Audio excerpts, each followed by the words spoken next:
Hebrew పత్రిక 13వ అధ్యాయం 15వ వచనం మనం చూసినట్లయితే, మనము దేవునికి ఎల్లప్పుడూ స్తుతి యాగము చేయుదము, అనగా ఆయన నామమును ఒప్పుకొనుచు జీవఫలం అర్పించుదుము. స్తోత్రం దేవా సర్వోన్నతుడా, నేటి వాక్య భాగం ద్వారా మీరు మా అందరితో మాట్లాడి బలపరచమని యేసు నామములో ప్రార్థించి నమ్మి అడిగి పొందుకొని ఉన్నామా పరమ తండ్రి, ఆమేన్. హల్లెలూయా. మనం బైబిల్లో చూసినట్లయితే రాజుకు సొలొమోను దేవుని మహిమ కొరకు దేవాలయంను కట్టి ప్రతిష్ఠించినప్పుడు కేవలం దహన బలులను మాత్రమే కాదు, కానీ జీవఫలములను స్తుతి స్తోత్రములను అర్పించాడు.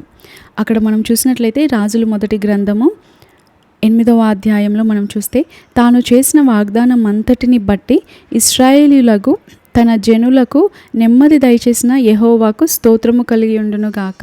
అవును, ఇక్కడ నెమ్మది, విశ్రాంతి, సమాధానము, శాంతి, ఆరోగ్యము దేవుని యొద్ద నుండి మాత్రమే వస్తాయి.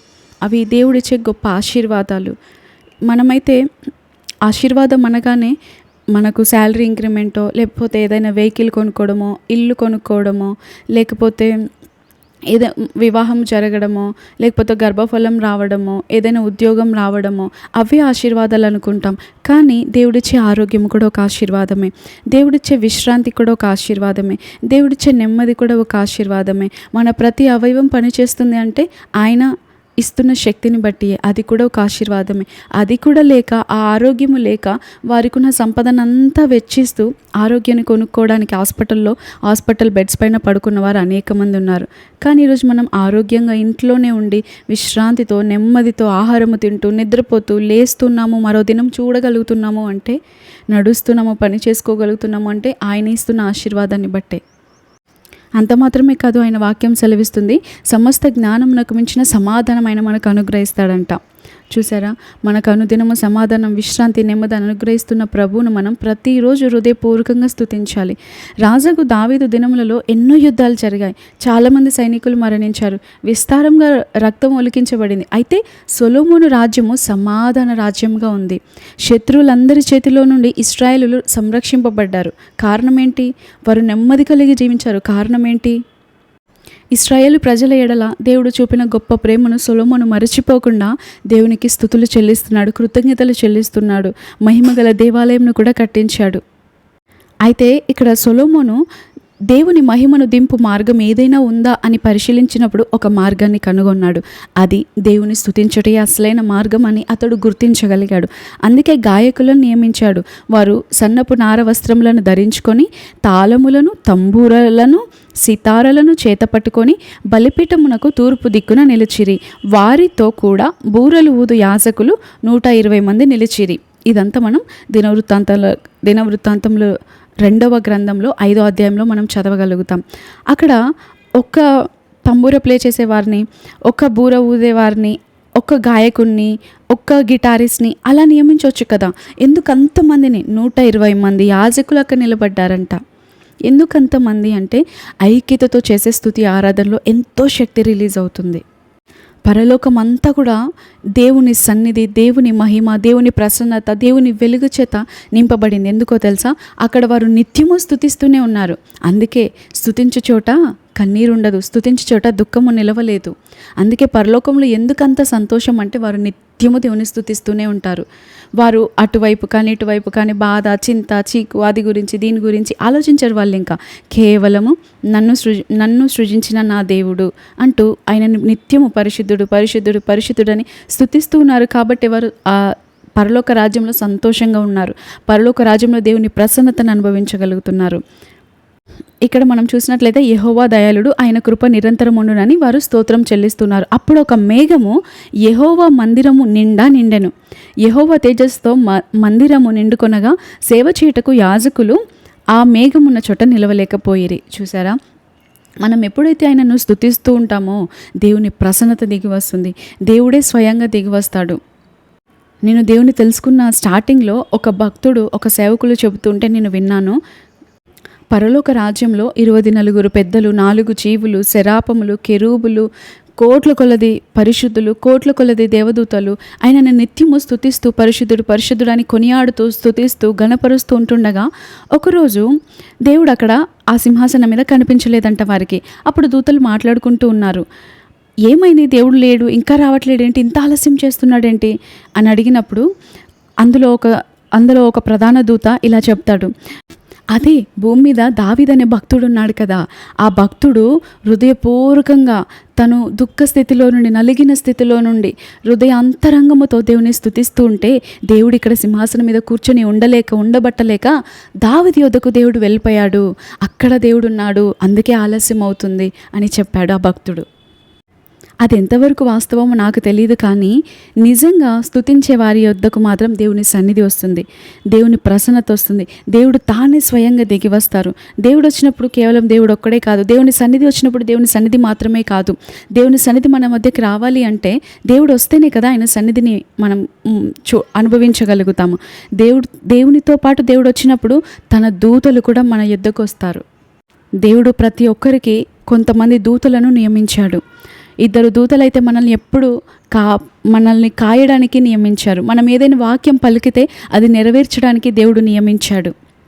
ఈరోజు దేవుడు మీ కొరకు అనుగ్రహించిన దూతలు మీ నిమిత్తమై మీ కొరకు పని చేస్తున్నారా, లేకపోతే మౌనంగా ఏం పని చేయాలో తోయక గోర్లు గిల్లుకుంటూ ఉన్నారా?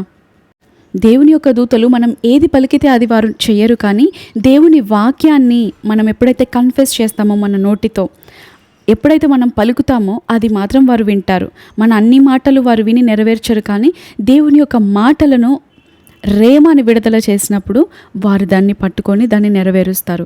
ఈరోజు దేవుడు మీకు అనుగ్రహించిన దూతలు మీ కొరకు ఎంతవరకు పనిచేశాయి, ఎన్ని కార్యాలు మీ జీవితంలో జరిగించాయి?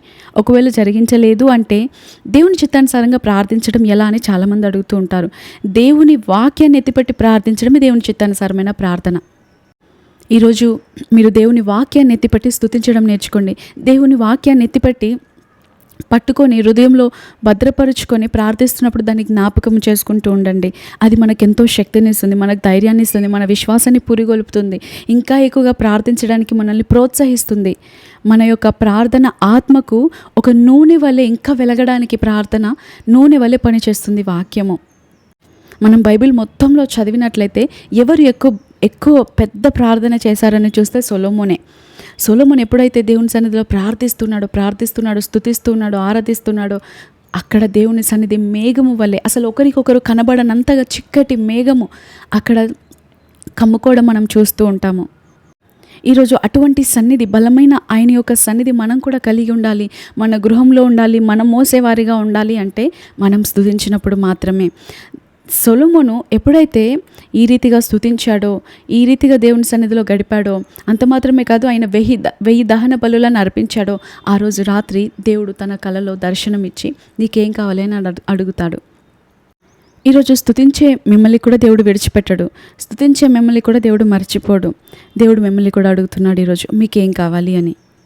అయితే ఒక్క మాటలో చెప్పగలగాలి సొలొమోన్ లాగా. మనం మన స్వార్థం కొరకు దేవుడు ఏదైనా ఏం కావాలని అడిగితే పెద్ద లిస్ట్ని చెప్పేస్తూ ఉంటాము. అయితే నేను ఒక్క సలహా ఇవ్వనా మీకు? దేవుడు ఒకవేళ మిమ్మల్ని దర్శించి మీకేం కావాలి అని అడిగితే, దేవా నాకు నువ్వే కావాలని అడగండి, మీరు కావాలి ప్రభువా నాకని అడగండి. ఎందుకంటే దేవుని సన్నిధిలో ధనఘనతలు ఉన్నాయి, దేవుని సన్నిధిలో సంతోషం ఉంది, ఆయన చేతిలో దీర్ఘాయు ఉంది, ఆయన చేతిలో అన్నీ ఉన్నాయి. ఆయనే మనతో ఉంటే మనకు అన్నీ అనుగ్రహించబడతాయి. కేవలం అదే కావాలి ఇదే కావాలని అడగకుండా, దేవా నాకు మీరే కావాలి, నిన్ను మోసేదానిగా నేను ఉండాలి, నాలో మీరు ఉండండి, నా గృహంలో మీరు ఉండండి, మీరు నాతో ఉంటే చాలు, అప్పుడు అన్నీ మనకు అనుగ్రహించబడతాయి ఆటోమేటిక్గా. కానీ మనమైతే ఈ అప్పు నుండి బయటపడితే చాలు, ఈ అనారోగ్యం నుండి ఆరోగ్యంలోనికి నడిపించబడితే చాలు, ఈ ఉద్యోగం వస్తే చాలు, ఈ వివాహం జరిగితే చాలు అని అనుకుంటూ ఉంటాం. కాదు, కేవలం వాటితో సంతృప్తి చెందొద్దు. మనం దేవుణ్ణి కలిగి ఉంటే మనకు అన్నీ అనుగ్రహించబడతాయి. యుగయుగములకైన స్తోత్రార్హుడు అని ఆయన వాక్యం సెలవిస్తుంది. మనం ఎప్పుడైతే నోరు బాగుగా తెరిచి స్తుతిస్తామో, ఆయనకు మహిమ ఘనత ప్రభావాలను ఆరోపిస్తూ ఉంటామో, ఆయన మన యొద్దకు వస్తారు. కొంతమంది కొద్ది సమయం స్తుతించగానే బోరింగ్గా ఫీల్ అవుతూ ఉంటారు. కొంతమందికి తర్వాత ఏమి స్తుతించాలో అర్థం అవ్వదు. అందుకే ఆయన వాక్యం సెలవిస్తుంది, నీ నోరు బాగుగా తెరువుము, నేను దాన్ని నింపెదను. ఒక మాట తర్వాత ఒక స్తుతి మాట తర్వాత ఇంకో స్తుతి మాట, ఇంకో స్తుతి మాట తర్వాత ఇంకో మాట. అది ఎలా వస్తుంది అంటే దేవుడు మన నోటిని నింపుతాడు. ఎప్పుడు మనం నోరు బాగుగా తెరిచి ఆయనను స్తుతిస్తూ ఉన్నప్పుడు మాత్రమే. కేవలం మనసులో స్తుతిస్తే సరిపోదా? కేవలం చిన్న చిన్న పలుకులతో నెమ్మదిగా నాకు మాత్రమే వినబడేలాగా స్తుతిస్తే సరిపోదా అని అనుకుంటూ ఉంటారు. కాదు, ఎప్పుడైతే మనం బిగ్గరగా నోరు తెరిచి స్వరం ఎత్తి స్తుతిస్తామో, దేవుడు మన నోటిని బాగుగా ఇంకా నింపుతాడు. మన కేక మన హృదయ ఆశను తెలియజేస్తుంది ఆయనకి, మన ఆసక్తిని కనబరుస్తుంది.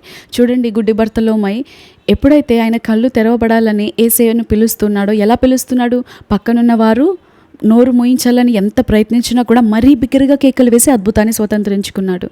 మనం కూడా అంతే, కొన్నిసార్లు స్తుతించాలని అనిపించకపోయినా పరిస్థితులు మన నోరు మూసేలాగా, కృంగిపోయేలాగా చేసినా కూడా మరీ బిగ్గరగా మనం ఆయనను స్తుతించడానికి ప్రయత్నించాలి. అట్టి కృప భాగ్యం దేవుడు మనకు అనుగ్రహించి నడిపించును గాక. ఆమేన్. Thank you all.